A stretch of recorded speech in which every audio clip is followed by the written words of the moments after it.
Rite Aid didn't fail once, it erased itself from American retail. In October 2025, Rite Aid closed its final stores and ceased operations.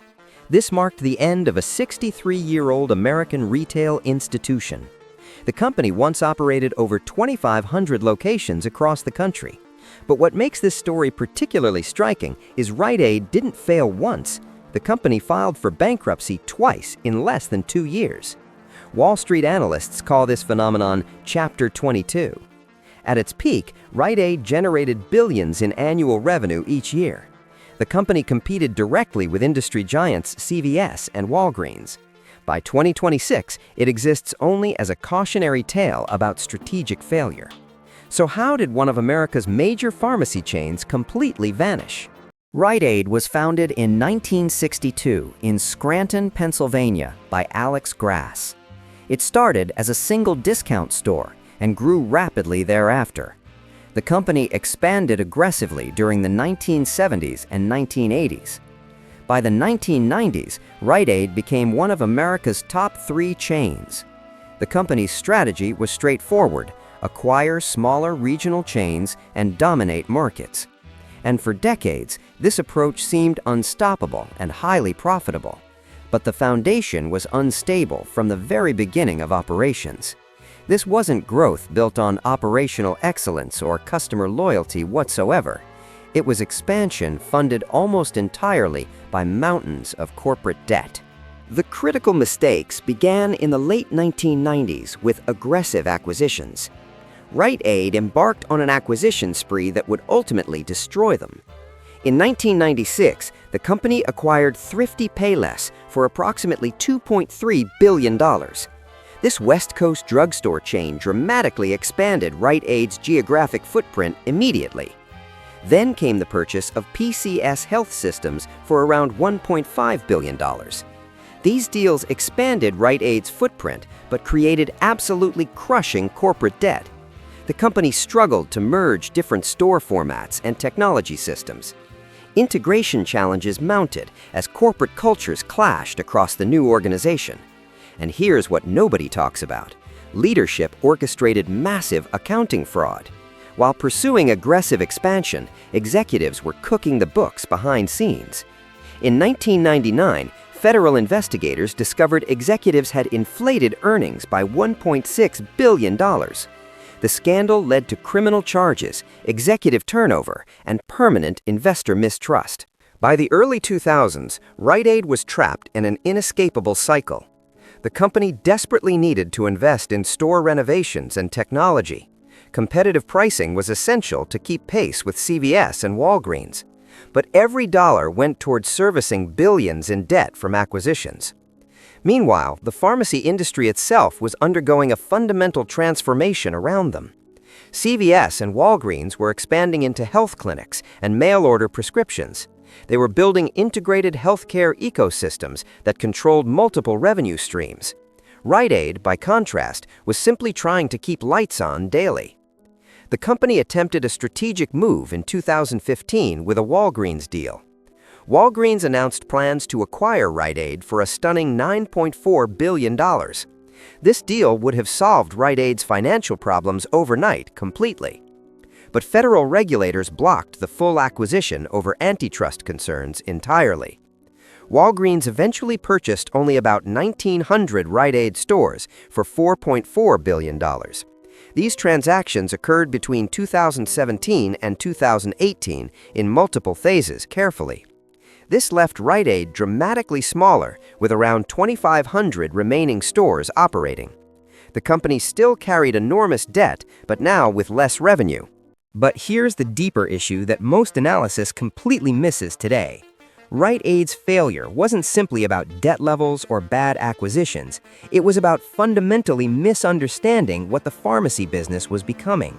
CVS transformed itself into a healthcare company by acquiring Aetna Insurance.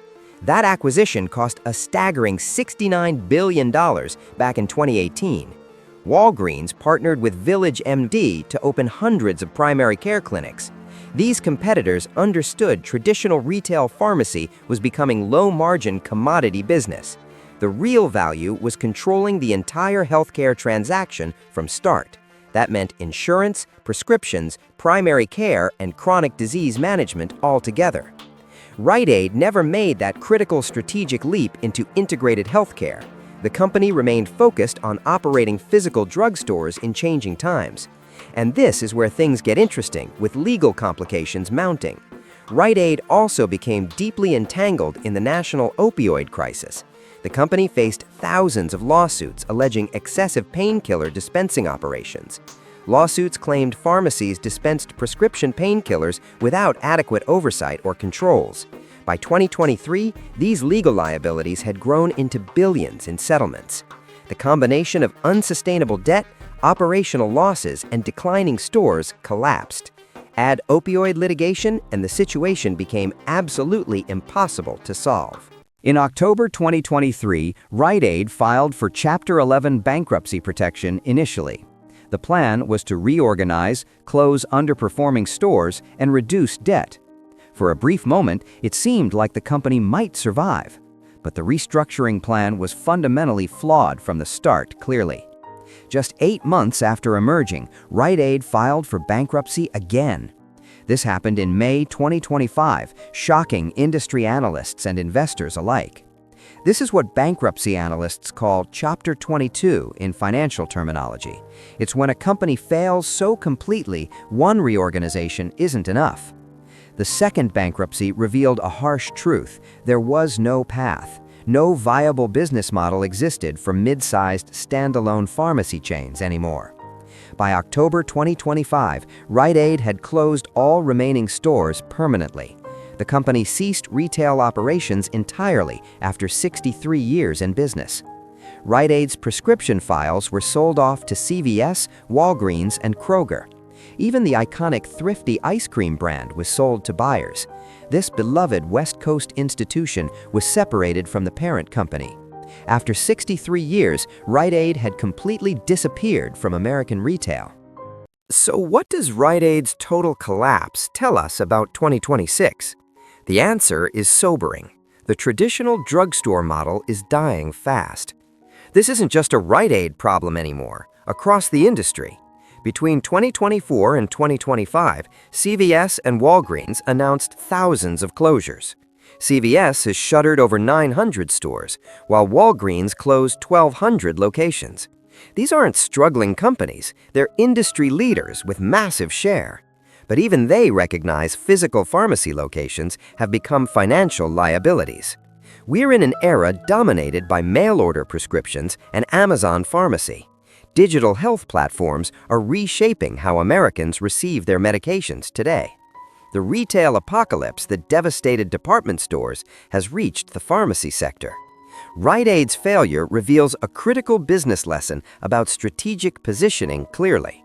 In rapidly consolidating industries, being third largest with no differentiation is fatal. You're large enough to have high operating costs and debt obligations, but too small to compete with giants on scale and technology. The Rite Aid story is ultimately about consequences of strategic drift. For decades, management focused on expansion through acquisition rather than innovation. When the industry evolved beyond traditional retail, Rite Aid lacked financial resources. The company had no strategic vision to transform into something new. The double bankruptcy and complete liquidation weren't just business failures alone. They were final confirmation the company had become irrelevant in healthcare. From Scranton to nationwide expansion to total disappearance, a complete arc. Rite Aid's journey spans 6 decades of American retail history and transformation. But in 2026, it serves as a stark reminder that no brand survives without adaptation. No matter how established, companies must evolve or face extinction eventually. The American pharmacy landscape that once supported 3 major chains changed, and Rite Aid was the company that couldn't change with it.